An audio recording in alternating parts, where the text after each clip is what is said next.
So we're done with chapter 2.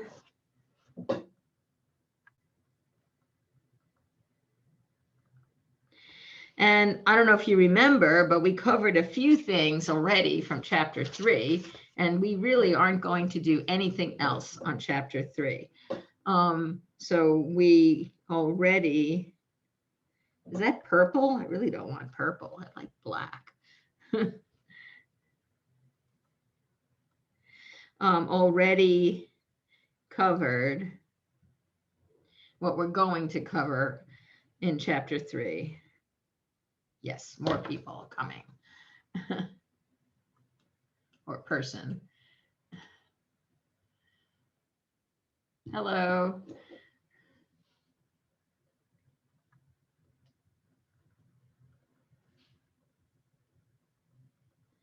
So the only topics in chapter 3 that we are covering were, exact and inexact differentials, state functions, and also the fact that delta U is equal to 0 for an ideal gas, unless if there's no phase change and no reaction.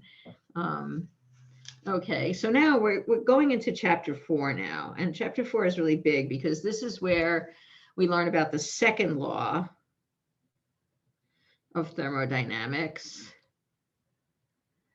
and it has mainly to do with spontaneity and entropy.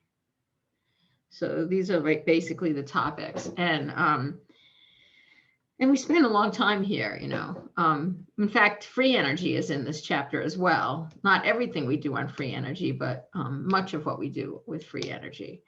So we'll be here a while. So this is an important topic for us chemists because it helps us predict when reactions will occur spontaneously. So that's one very important thing. So it helps chemists know when a reaction will be spontaneous. And spontaneous means that it will occur on its own. That's kind of what it means by, and under what conditions that this might happen, when a reaction will be spontaneous and under what conditions. And this will lead us, like I said, to the topic of free energy, which we will get to later on in the chapter. So I'd like to just start by showing you some simple scenarios, sort of some simple examples where the spontaneous direction is kind of obvious, okay? So these are scenarios, but they're not just any scenarios. They're scenarios or examples where the spontaneous direction is obvious. And then what we're going to do is look at what these examples kind of have in common.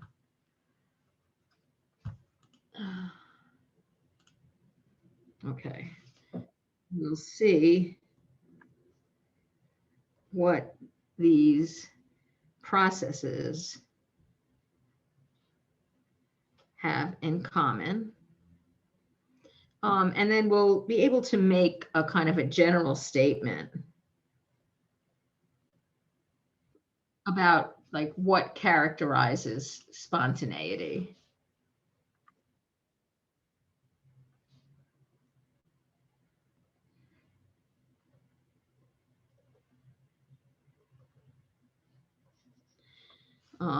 About what features you see, about what sort of is the case for all spontaneous processes.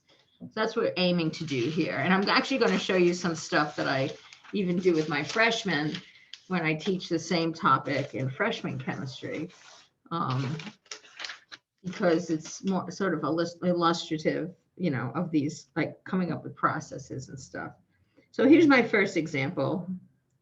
What happens if you drop a hot brick into cooler water? Okay. So what happens? Presumably, you drop the brick is hot. What happens? So somebody tell me what's going to happen with the heat. I'm not talking about whether someone's going to pick up the brick and throw it through a window. That's not the happening thing I'm looking for. So if you drop this hot brick into cooler water, which way does the heat go, right? The heat, well, what happens is that the brick cools down, right? And the water heats up. So the heat is actually going from the brick into that cooler water. And it does this by itself. So we say that it does it spontaneously. Now, I would like to pose this question, because we've been talking basically about the first law of thermodynamics for a long time now. And I want to know this answer. Would it violate the first law?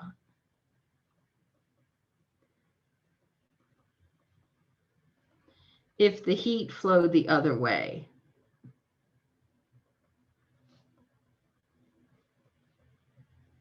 In other words, if the brick got hotter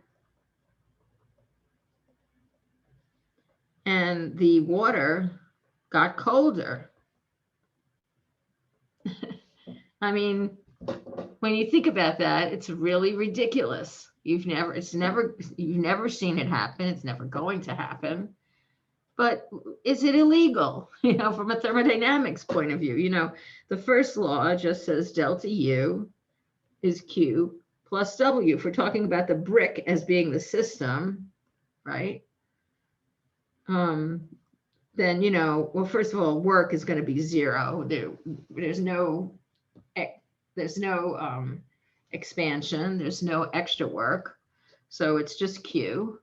So delta U brick for this crazy scenario, for the crazy scenario where the brick heats up,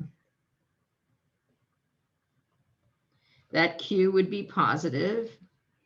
And so delta U brick would be positive. And the heat would flow in from the surroundings. And that's fine. That doesn't violate the first law. There's nothing in the first law that says, oh no, heat can't flow that way, right?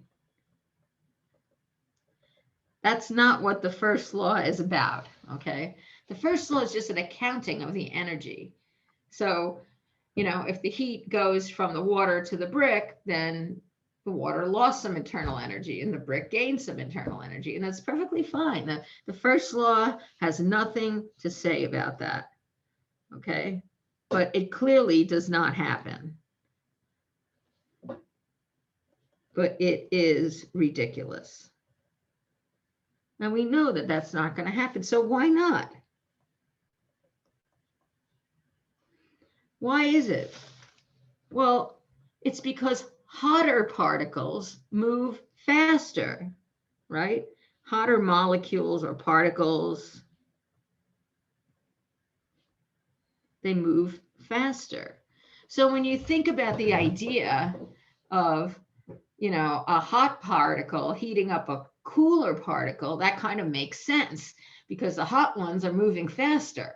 So they can push the cooler ones and jostle those colder molecules more than the other way around, right? The faster it's moving, the more it's going to jostle its neighbors. The slower it's moving, the less it's going to jostle its neighbors. So I guess I would write hotter molecules or particles move faster. So it's more likely that the heat spreads from hot to cold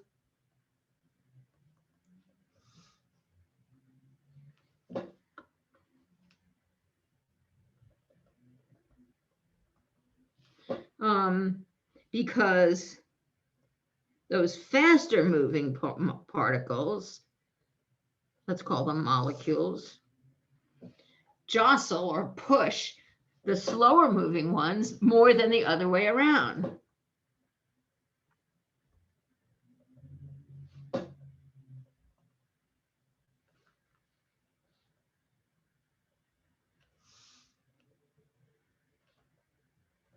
Let's make this a little bit more legible. Today, there's like no humidity. So this pen is like slipping around in my hand, slipping around. It's really hard to make a handwriting look good like that. Faster moving molecules push or jostle the slower moving, what? Slower moving ones more than the other way around. Does that make sense to you? Because, you know, I've been teaching this a long time, and to me, this makes perfect sense. Does it make sense though? Yeah, all right, good. I'm seeing the one person showing me their video nodding his head. So Makes sense. Sorry. Is someone else showing their video and I'm not seeing it? I don't have one because Their internet is crummy today because of the wind. That's what someone was saying. Well, anyway. Okay. All right. So, you know, it's the same would be true, you know, if you say you took an immersion heater, you know, and you stuck this immersion heater in a thing of water and you turned it on, and so that this side was hotter and this side was cooler. I'd like to draw cooler, not being red, but you know, I can't always. Okay, so the same thing would happen, right? Eventually, what's going to happen is you're going to have the same temperature throughout, right? It's going to be, and that's because on the cusp here between the hot and the cold, you're going to have more pushing this way, more jostling of the cool molecules by the hot than the other way. But it, you know, it makes you think, why can't you get that jostling the other way? So you might imagine, you know, you've got hotter molecules over here and they're moving back and forth, right? And then you've got these cooler ones. So these cooler molecules, these have energy too. These are also moving. But these are slower. So you can imagine that a bunch of slow molecules could gang up and push a hot molecule and really make a difference. Push it hard, make it move faster, make it hotter, right? Because really, temperature is a measure of the average kinetic energy of the motion of these particles. So if they move faster, then they're hotter. So you can imagine that, yeah, sure, you could envision a scenario where slow molecules are making a hot one move faster, but they have to work together. Have you ever heard of molecules working together? They don't work together. They move randomly. Okay, so I guess I would say that in order for the slower molecules to get a faster molecule to move even faster, they have to work together.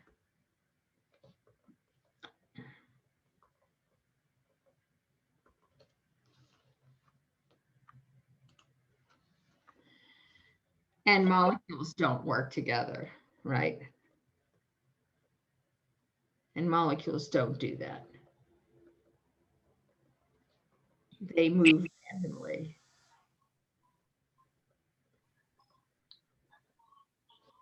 Okay, so, you know, I come to this conclusion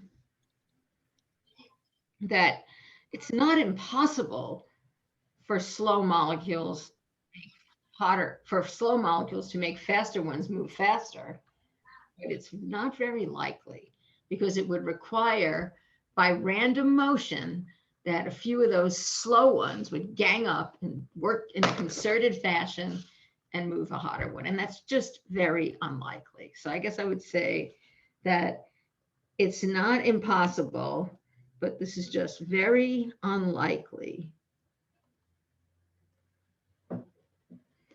for my damn, that slow molecules will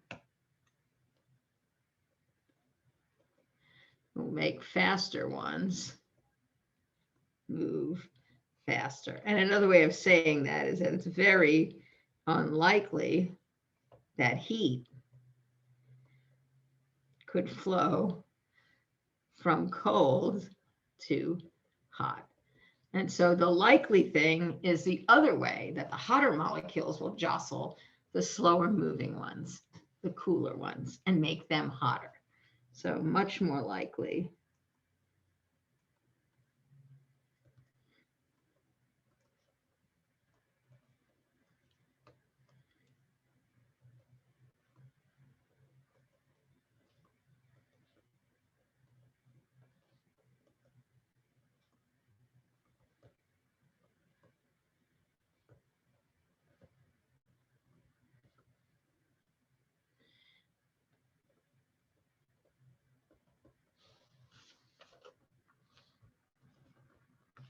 Okay. So what happens is the probable thing, basically. So the conclusion that we come to from this, from just looking at this, sort of simple situation, is that the spontaneous, there's two conclusions. One is that the spontaneous direction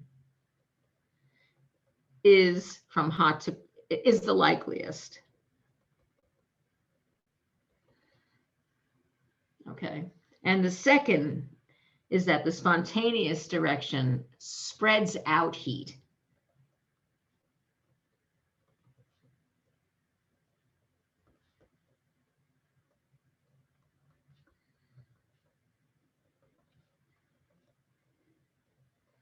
It doesn't concentrate heat.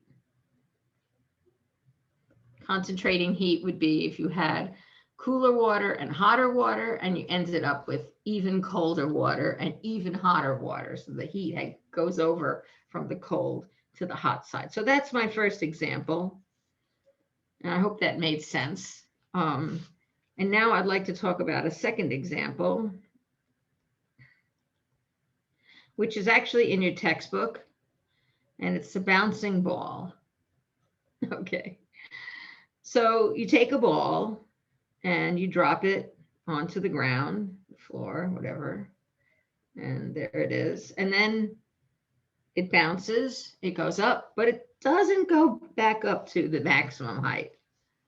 And then it bounces again, and it goes up a little bit lower, bounces again, a little lower, and finally it just rests on the floor. Okay, so that's what happens. So with each bounce, the height drops.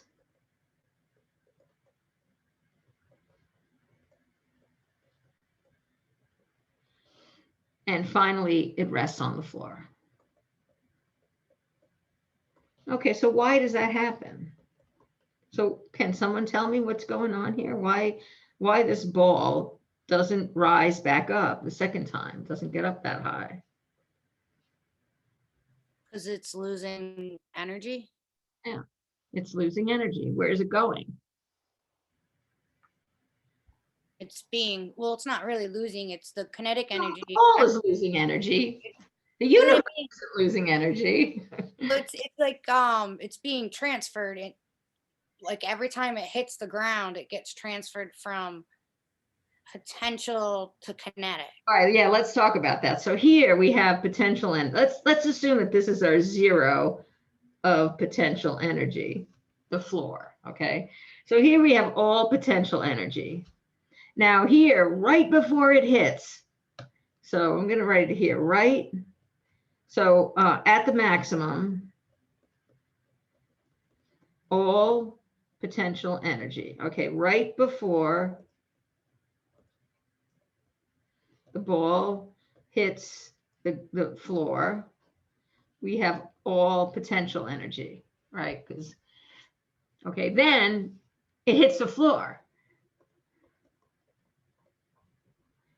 And it transfers some energy to the floor, let's call them the floor tiles, as heat. Okay, you can think of that as friction if you want. Well, it transfers some energy, so it doesn't belong to the ball anymore. All right, so the ball has less energy.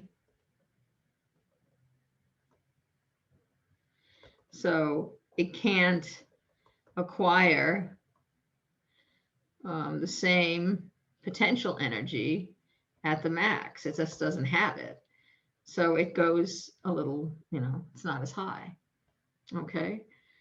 Then it bounces again. Then the same thing happens again.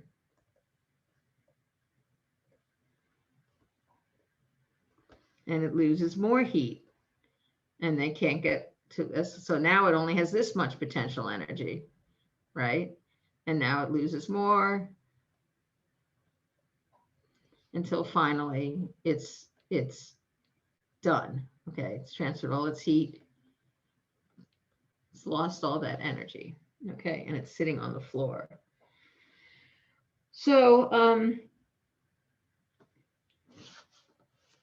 so the floor tiles heat up to some extent. I'm sure you could put a thermocouple there and measure how much heat was transferred to the floor tiles.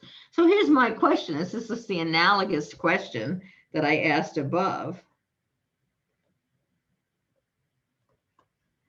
I mean, the floor tiles have energy, right?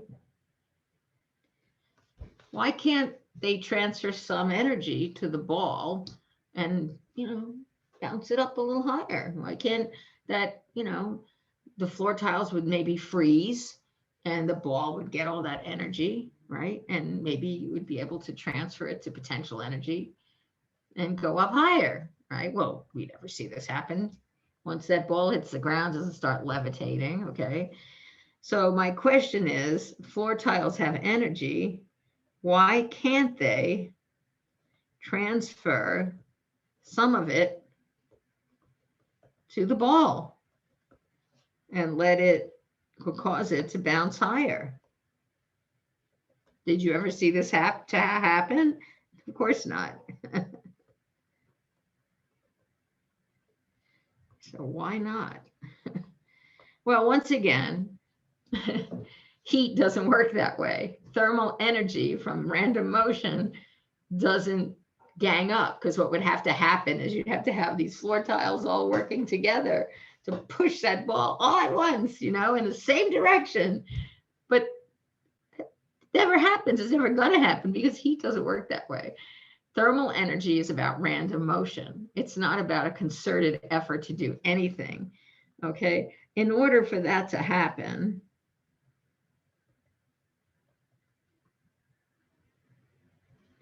the floor tile molecules or particles, whatever you want to call them,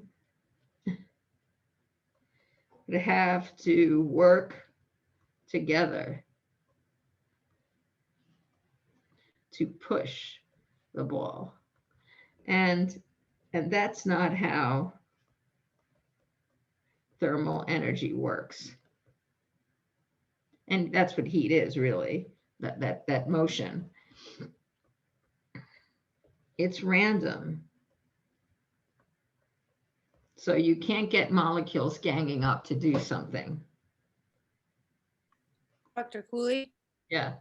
In this situation, it would have nothing to do with the force, the direction of the force, seeing as the ball is going down vertical. But think about it, right? It colliding. It didn't lose that energy, right? If it didn't lose any energy, it would keep going up and down, up and down, up and down, right? Right.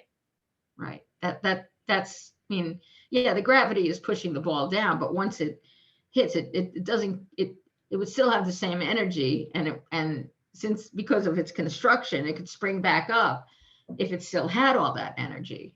It would have the energy to go against gravity, I guess you could say, right? So I think the thing is that if it weren't for that loss of heat, it could keep bouncing forever. And there are balls that are almost like that, right? There are like these super balls that stay bouncing for a very long time because they probably don't don't lose their energy that rapidly. It's a really interesting thing to think about. I've thought about all that. You should think about it too. Anyway, all right. Somebody else here? I don't think so. All right. So that would be very, very unlikely. And I will say again that the transfer, or let's call it the hypothetical transfer of energy from the tiles to the ball would not violate the first law. But it would never happen because it's very unlikely.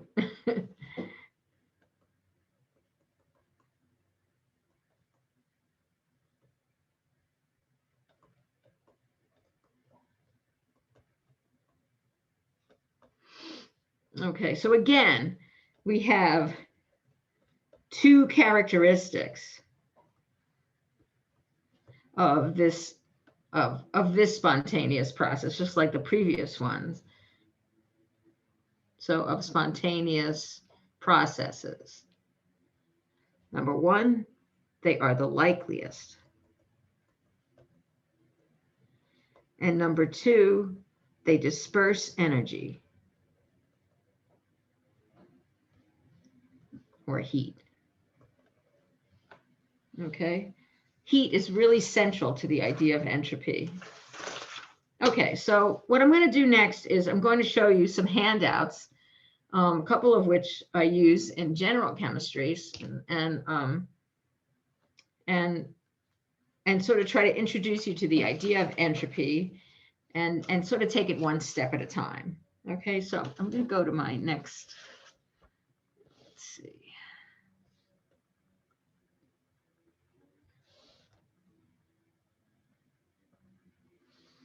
Okay.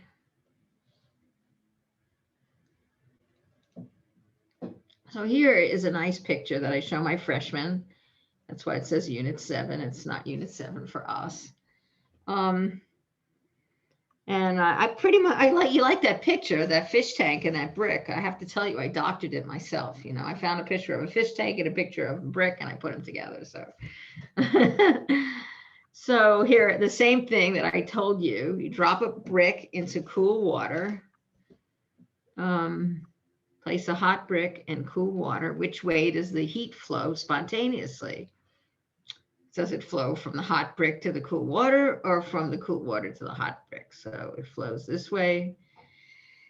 And now if we think of, so which way dissipates heat? Well, clearly it's A, spreads out the heat. Which way concentrates it would be going into the brick from the cool water. Now, if entropy is heat dissipation, does entropy increase or decrease in this spontaneous process? You should get get it in your head, that entropy is related to the dissipation of heat. That's a pretty interesting thing to have a parameter, a thermodynamic property that depends on heat dissipation. That's why entropy is so cool. Anyway, if entropy is heat dissipation, we think about it as being disorder, but really it's heat dissipation. We'll talk about disorder also, but heat dissipation is very essential to it. So if entropy is heat dissipation, does entropy increase or does it decrease in this process? Well, if the heat is going from the brick, which is hotter, to the water that's cooler, then dissipation is happening. Entropy is increasing because the heat is dissipating. So entropy increases because heat is dissipated, is dispersed.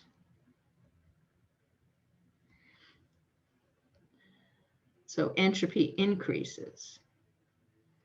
Okay, heat is spread around in this process. All right, so here's another example. Wow, that's a really neat looking refrigerator. That doesn't look anything like my refrigerator. But anyway, here's a refrigerator. So what if you unplug your refrigerator and open the door and then leave it open? So it starts out that your refrigerator is cold and the room is hot. So now the question is, does heat flow out of the cold fridge into the warmer room? Or does heat flow from the warm room into the cooler fridge? Well, that's what's going to happen. Your fridge is going to warm up. So that's the answer there. Which way dissipates? Oh, that's what happened. Yes, B spreads out the most heat. A would concentrate it. If entropy is heat dissipation, does it increase or decrease? It increases. Does heat ever get more concentrated? Well, when you run a refrigerator and you plug in the plug, you're actually concentrating heat away from the refrigerator, but it requires energy. So I guess I'm going to say spontaneously, no. But with a supply of energy, yes, it could happen.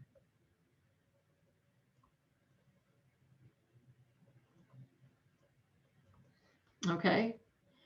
All right, what else? So I want to also point out here the whole thing about it's just more likely that the hotter molecules will jostle the cooler ones than the other way around. But I don't want to say it too many times. Oh, I forgot my second slide. What happened here? Oh, yeah, I missed something. Let me see if I can actually do that. I have to grab the right mouse. Won't work without the right mouse.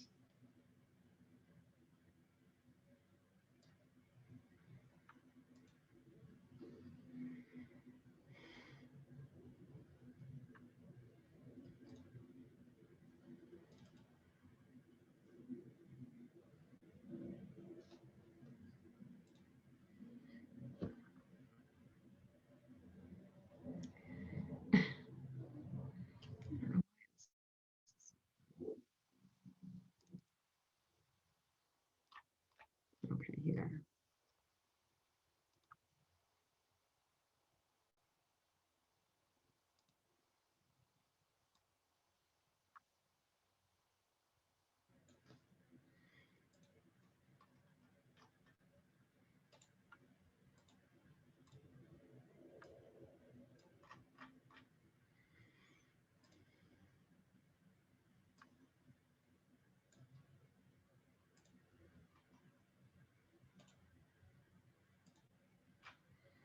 Okay, I got it now.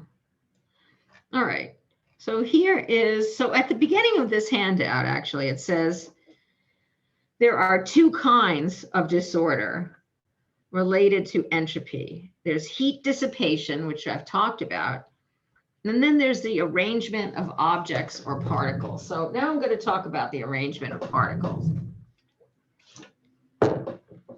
which I think is the way that you've been trained to think about disorder or entropy from, from other chemistry courses. So let's consider this example right here. We have two samples of gas that are connected by an open valve, and there's more gas molecules in the left than the right. So what happens spontaneously over time? After a while, will the number of gas molecules be about the same on both sides? Or will there be no gas on one side and all the gas on the other side? Well, which is it? What's the answer there? The first one. A? Sure, it'll be A. Right. Which of these is more likely? Well, I mean, the reason we said A is because we think intuitively it's really not very likely that it would be the other one, because when you think about it, if you think about how many different ways you can distribute these molecules, there's really only one way to distribute them where you have all of them on one side and none on the other. Okay, and you could think of if you have lots of molecules, there must be tons of ways of distributing them, but only one that puts them all on one side and none on the other side. So which of these is more likely? It's the circled one, okay? Anyway, and I'm going to show you an example coming up very soon about what I'm talking about, which is that the answer to this question, or one way to think about it, is how many ways are there of distributing particles so that there's all on one side and none on the other, or how many ways are there distributing them when there's half on one side and half on the other? There's lots more ways to do that, okay? So I'll be talking about this, more on this soon.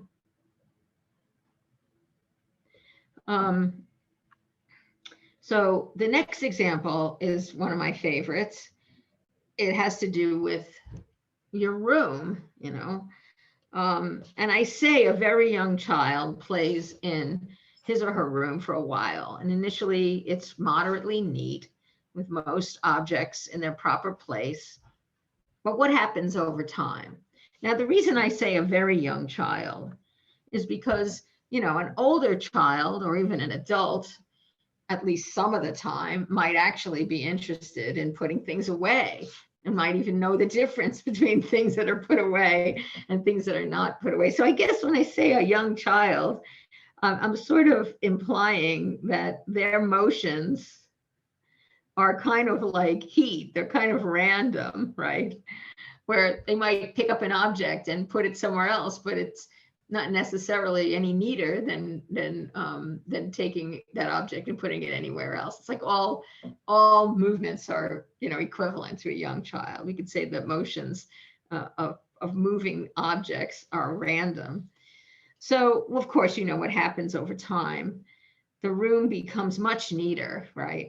With even more objects. And no, that's not what happened. The room just gets messier. I mean, even people who arrange the socks in their sock drawer, it doesn't stay like that. So I'm not one of those people, by the way. The reason I bring that up is because I remember one time walking down the hall in Clark Science, and my colleague and great friend, Charlie Marzacca, was talking about the socks in his sock drawer. And he says that he arranged them very nicely, and then they got all messy. And I thought, man, I'd never be able to teach that class with a straight face because I never line up my socks that neatly. But anyway, which of these is more likely? It's this, but why is it more likely? So when you think about it, there's lots of ways that you can neaten up a room. You know, you don't have to put the books lined up over here. You could put the books lined up over on the other shelf. You could move the shelves around. You know, there are a lot of ways that you can neaten up a room. But when you think about all the ways that you could mess up a room, I mean, there's just no comparison. You know, there's no order, there's no nothing. You can, you know, throw everything up and just have it land where it may. So I guess I would say is that while, I don't know if that's answering this question here. Let's see. In the case of the gas, all right, I don't want to put that there. I want to say that while there are lots of ways to clean up a room, there are way more ways to mess up a room. So if you're just doing things randomly like a toddler would, what's going to happen is the likeliest thing. And the likeliest thing is that that room is going to get messy. So would entropy, you could say if entropy, so does the entropy or disorder, if you think about it as disorder, does it increase spontaneously? Of course, the answer is yes, increases spontaneously. And I say that this is the most likely outcome. And this is my reason here. Well, there are lots of ways to clean up a room. There are way more ways to make it messy. So we think about entropy, we think about heat dissipation, and we also think about arrangements of particles, that this has a greater entropy than this does. So this will happen, we'll go this way. But let me show you a really specific example. So this kind of goes back to the previous example that I talked about. And we don't spend that long on entropy and the probabilistic interpretation of entropy in this class. But I'm obligated to tell you that this is a very big deal. And a lot of classes, they spend a lot of time on this. But we do fine with it. We just don't spend as long on it. But anyway, so the idea is, suppose we have a very small number of gas molecules so that we could deal with the different probabilities of arranging them. So how many ways can these 4 molecules be arranged in the 2 chambers here? Okay, in other words, well, let's write down the possible ways. So we could have 4 on the left and none on the right. And then of course we could have 3 and 1 and 2 and 2, or 1 and 3 and 0 and 4. These are the only possibilities for 4 particles. Okay, and actually we call these different states. So I would call this state 1, state 2, state 3, state 4, and state 5. So state 1 has 4 on the left and 0 on the right. Now, when I talk about, so the next question is, which of these states is more probable? Because if you remember in the example I did, I said that having the same number on each side would be more probable than having all on one and none on the other. But this one, we're actually going to be able to calculate what those different ways, how many different ways you can arrange the particles to have these different states. So how would you figure this out? You'd have to figure out how many ways there are of arranging molecules to end up with each of these states. And the easiest way to do this is to number the particles and just place the numbers on each side of the valve in a systematic way, just like it says here. So for example, state 4 is 1 on the left and 3 on the right. So here are the possibilities with 1 on the left and 3 on the right. You can see I just wrote 1, 2, 3, 4, 2, 3, 4, 1, 3, 1, all the different ways. Now, how many of you have taken a statistics and probability class? Maybe you recognize the formula that you have to use to get this. So this comes out to 4 ways, okay? Well, what you could actually do is use this formula, which is n factorial over m factorial, n minus m factorial. So let me explain. This is the number of ways of putting n balls in 2 boxes with m in 1 box and n minus m in the other. Okay, that's so the 2 is that there's only 2 things down here. And so if you take 4 factorial over 1 factorial, 3 factorial, and remember what factorial is, right? 4 factorial is 4 times 3 times 2 times 1. But just FYI, 1 factorial, of course, is 1, but 0 factorial is also 1. It's defined that way. So this becomes 4 times 3 times 2 times 1 over 3 times 2 times 1, which is 4. So it matches the, doing it the other way, the longhand way. You following me? Yes. Anybody? Okay. So how many total ways would there be for state 1? This is an easy question, right? Because state 1 is 4 on the left and 0 on the right. And state 5 is 0 on the left and 4 on the right. And there's only one way where that could happen, because they all have to be on one side or the other. So there's only one way for each of those states. And by the way, that would be 4 factorial over 4 factorial, 0 factorial, which is 4 factorial over 4 factorial times 1, or 1, because there's only one way of doing that. So now we have the case, state 2, where you have 3 on the left and 1 on the right. So it'd be like 1, 2, 3, 4. Actually, if you look at this example, it's exactly the same, but flip to the other side. Okay, so 2, you have 2, just like you have 2, 3, 4, 1, 2, 3, 4, 1 down here. And you have 3, 1, 2, 4. And 4, 1, 2, 3. So there's 4 ways again. And it would be the same math over here, because now you're putting 1 in on the right side and 3 on the left, but the probability is the same. There's going to be 4 ways.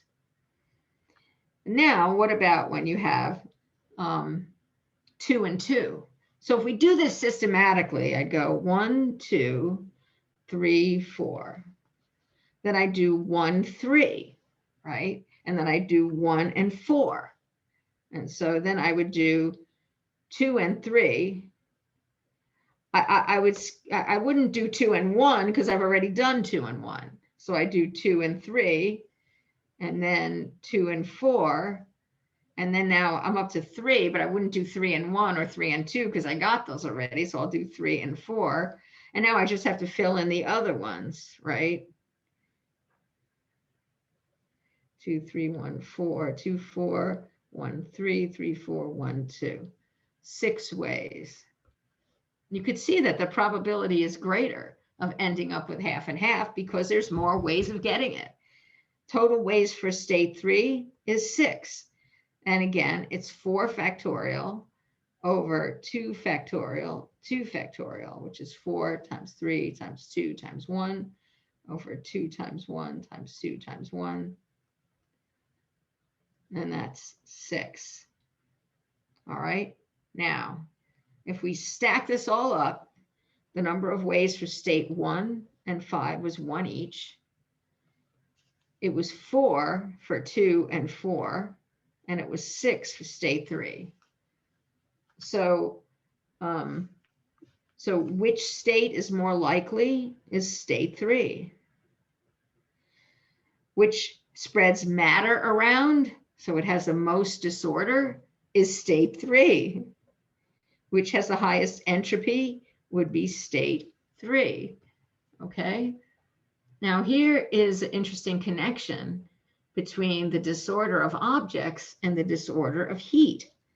So what if you have, 2 and 2, okay, versus all of them on one side, okay? So this has the most disorder. But when you think about it, has the most entropy. This has most entropy. But what I wanted to point out is that this actually dissipates heat the most because matter moves randomly. Here, all your matter is on one side. So this situation actually dissipates less heat. Here you have thermal motion on both sides. You have those random motions of molecules on both sides. Here you only have those thermal motions on one side. So not only does this have more disorder in terms of arrangements, but it has more heat dissipation as well. And so it has a greater entropy. So spreading matter around, I guess I want to say,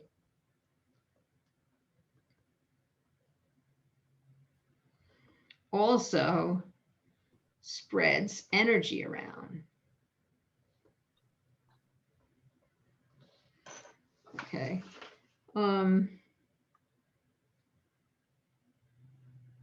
So the most likely situation is the one that spreads matter around the most.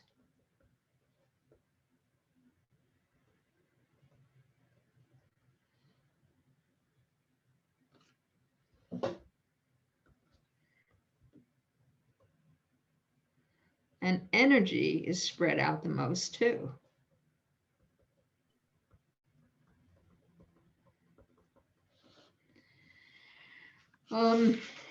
In fact, I want to sort of bring this home about the most likely. If we go back and look at that bottom, look at this chart that I have here of all these different ways, if we add them up to get the total number of ways that you could possibly arrange these 4 particles, you add up and you get 16 total ways. Okay, so that means that the probability of state 1 is 1 out of 16, because there's only one way you can get that arrangement, right? And 1/16 is 1.6%. The probability of state 2 is 4/16 or 25%, right? Because there were 4 ways of getting state 2. Probability of state 3 is 6/16, which is 37.5%. And of course, we have probability of state 4 and state 5 as 4/16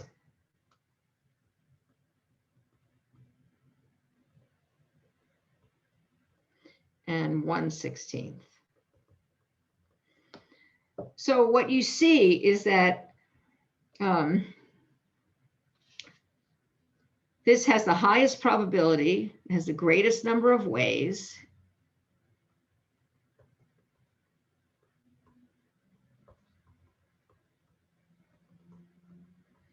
And guess what? It has the greatest entropy. Which brings me to the definition of as sort of a probabilistic definition of entropy that was put forward by a genius, really wonderful a guy with a big brain named Ludwig Boltzmann.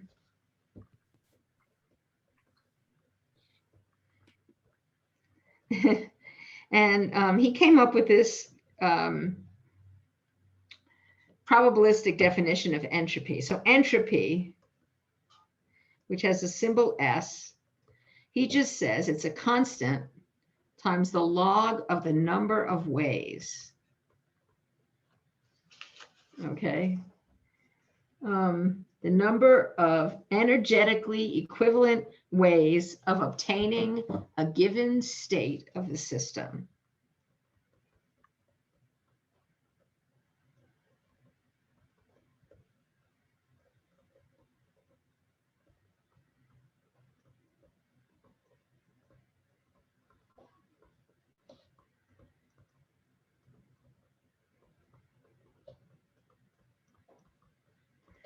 Okay, so, you know, if you felt like it, you could calculate. This is actually, he didn't name it the Boltzmann Constant.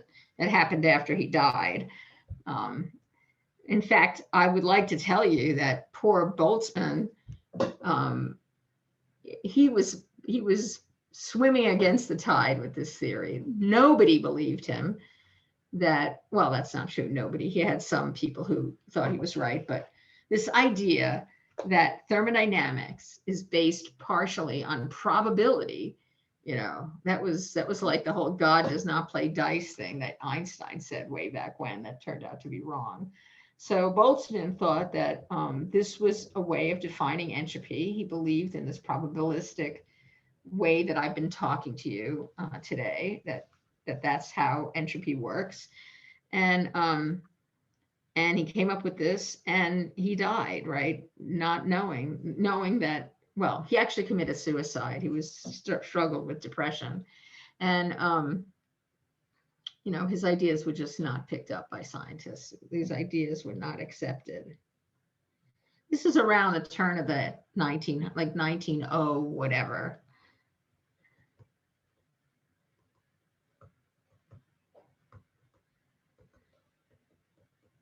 And what I'm talking about is that entropy, thermodynamics, has to do with probability. Anyway, and it, you know, in some other, you know, maybe some other place, some other time, you might take a course in statistical thermodynamics. It is absolutely a fascinating field. Anyway, and you can derive all the, you know, enthalpy and free energy, not enthalpy and internal energy, all that stuff, and free energy too, going that route rather than the route that I'm going this semester. But anyway,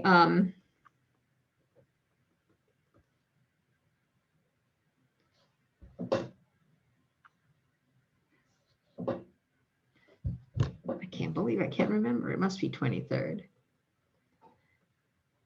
Joules per Kelvin per mole. Okay. So if you calculated the entropy of these different states, the entropy of state 1 would just be K log of 0, which would be 0. Oh, sorry, not log of 0, log of 1. There was only one way, and that would be the same as the entropy of state 5.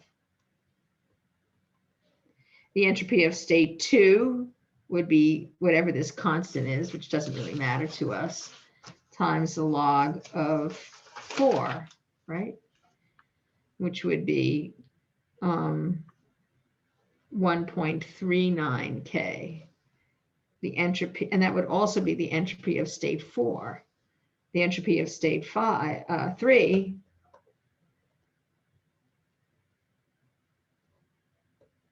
would be K log of 6, which would be 1.79 K.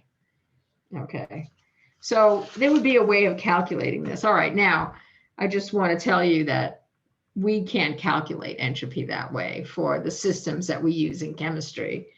You can't count up the number of ways with all the particles and all the, you know, chemical reactions that happen in our reaction mixture. So we can't calculate entropy this way. Too complicated. But you could calculate it for simple systems. All right, so I'm going to show you this handout that I have. And I just want to go over some of the ideas that I've been talking to you about, because, you know, they're really pretty unusual. Because what I've just basically argued is that systems tend to go to states that are the most disordered. And the most disordered state is also the most likely. And I just go over the examples here that I just talked about the, and also the 4 particles. So the 4 particles, the hot brick, the neat playroom. Okay. Now, so in all these, so the messy room is more disordered and is a more likely situation. And so that's what happens, has a greater probability. The hot brick, I talked about how you have this transfer of heat from hot to cold, and the brick and water at the same temperature is more disordered, has a greater dispersal of energy, and is more likely a more likely state than if the heat was transferred the other way, say from cold to hot, or if it just stayed the way it was.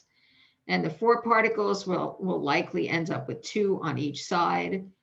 That system has gone to a state with the greatest probability. Now here's the thing. Where do systems end up? I mean, this is something that you learn about a lot in Chem 104, I know, and in other classes. Where does the system end up?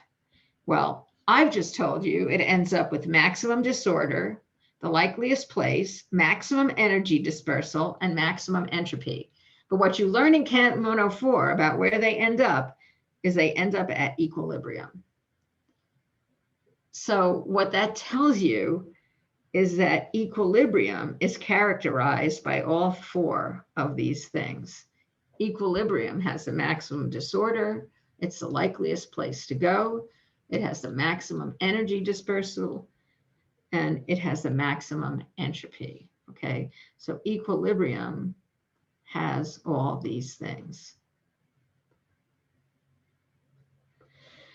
And so it seems that probability plays a very important role in thermodynamics. And like I said, Ludwig Boltzmann promoted these ideas late in the 1800s and early in the 1900s, and they weren't accepted by the scientific community. And he did kill himself in 1906, and this is his tombstone. And look at that, he's got S equals K log of W. And of course, they always said log for natural log back then. They didn't talk about base 10 logs. So, you know, poor guy, you know. Anyway, after he died, all his ideas were accepted. I don't know how long after, maybe a decade or 2. And they named that constant after him, 1.3806 times 10 to the minus 23rd joules per Kelvin mole. Oh, it's not mole, it's just joules per Kelvin.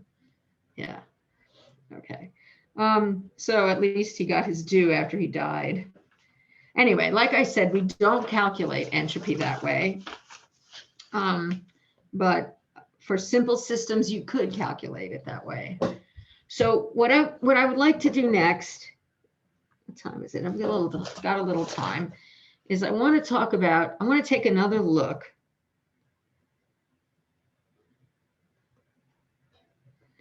at reversible versus irreversible processes. Okay, and so as an example, I'm going to consider the old isothermal expansion. And for the irreversible one, I'm going to consider against a constant pressure.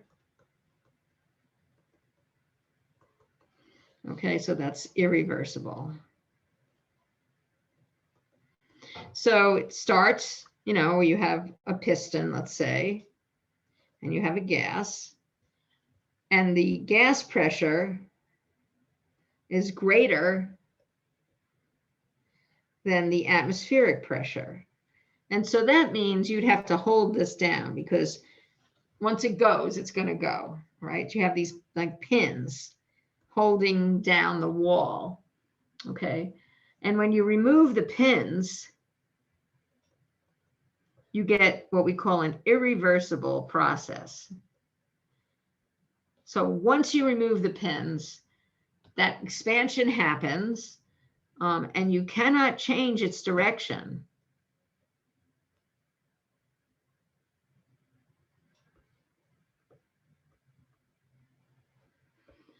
With just a slight change in the external pressure.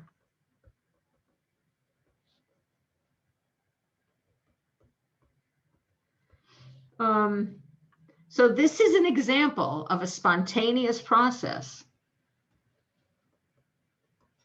This is a spontaneous process.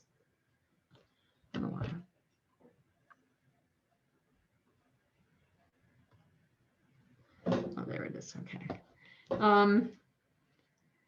We often refer to this as a directed change. Terminology, you will hear people say, so often you hear the expression, there's a driving force. What's that driving force, though? Well, if we're going to equilibrium, then the driving force, you could think about it as being probability, although it doesn't seem to fit in this example. But anyway, it is true.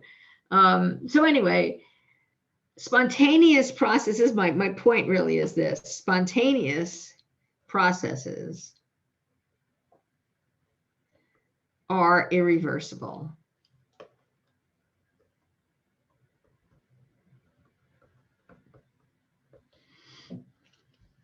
Okay. And irreversible processes are spontaneous. You're not going to stop them by doing a little thing, throwing a grain of sand onto that expanding gas, okay? You can't stop them easily.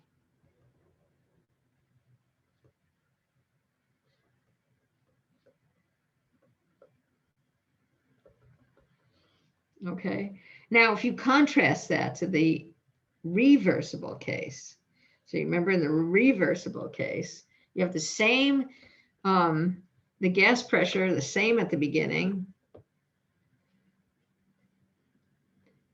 But now, externally, you have a pile of sand whose pressure exactly matches that, okay?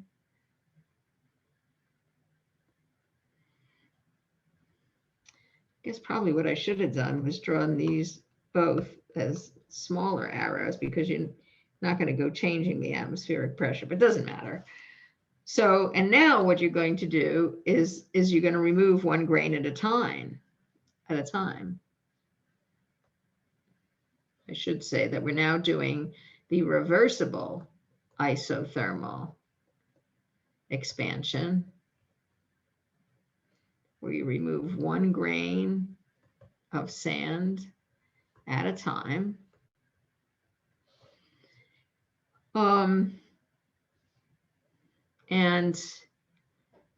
Or you could put one grain on at a time and go the other way. So there is really no driving force. This is not spontaneous. It's at equilibrium all the time. And what I mean by that is mechanical equilibrium, where P external, well, P atmosphere equals P gas.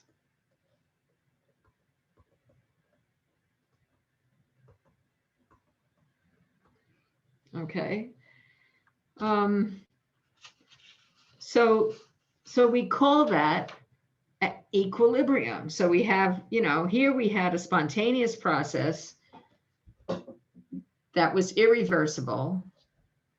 Here we have an equilibrium process, really, that's reversible. So we're going to see that spontaneity goes with irreversible. And non-spontaneous, equilibrium goes with reversible. And I'll show you another example that I think you will appreciate even more because it's from chemistry. Very simple. Suppose you had this A to B reaction, right? But you think about this reaction two different times. Let's suppose you have all A and no B, okay? So what happens?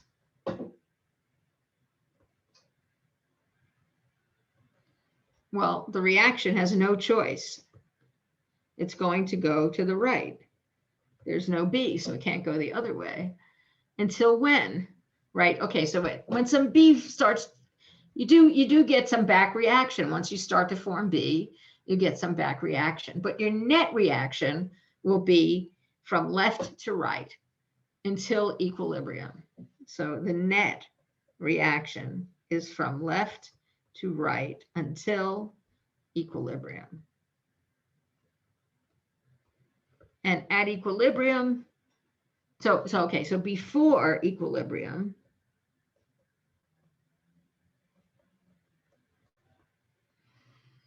the reaction is directed. It's basically going left to right. If you add a little bit of B, you're probably still overwhelmed with A, the reaction is still going from left to right. So changing the concentrations a little bit isn't going to affect that overall direction. So before equilibrium, the reaction is directed. It's spontaneous, and it is irreversible.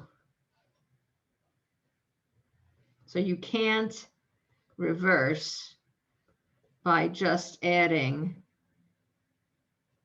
a little B. And you can picture it this way: if you're at the beginning of the reaction and you have a lot of A and now you have a little bit of B that you add, it's not going to make the direction overall go from products to reactants, because you still have an overwhelming number of reactants, right? So you'll still have that, if you remember from Chem 104, that Q that has to increase until it equals the K. So you can't reverse this by just adding a little bit of B. All right, so we say it's irreversible, it's directed, spontaneous. Okay, now what happens once you get to equilibrium? So when you're at equilibrium, now you have the same reaction, but now the concentration of B over the concentration of A, which we call the equilibrium constant, is constant. Okay, so that and the rate of forward reaction is equal to the rate of the reverse reaction.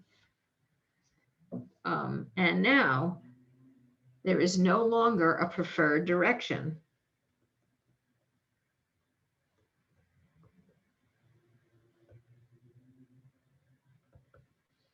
Okay, and look, if you're at equilibrium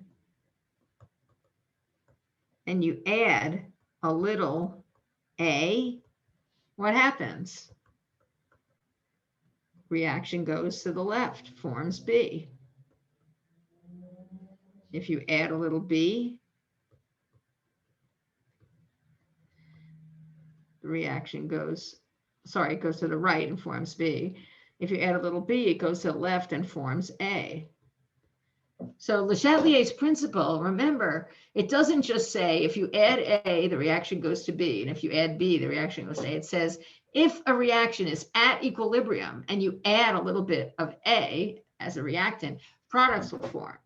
If it's at equilibrium and you add a little bit of B, say it's a product, then reactants will form. So this is Le Chatelier's principle, really.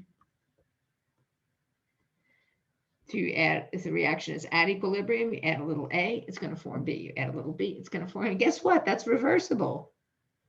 That's like taking the grain of sand and putting it on and taking it off, and putting it on and taking it off, right? Okay.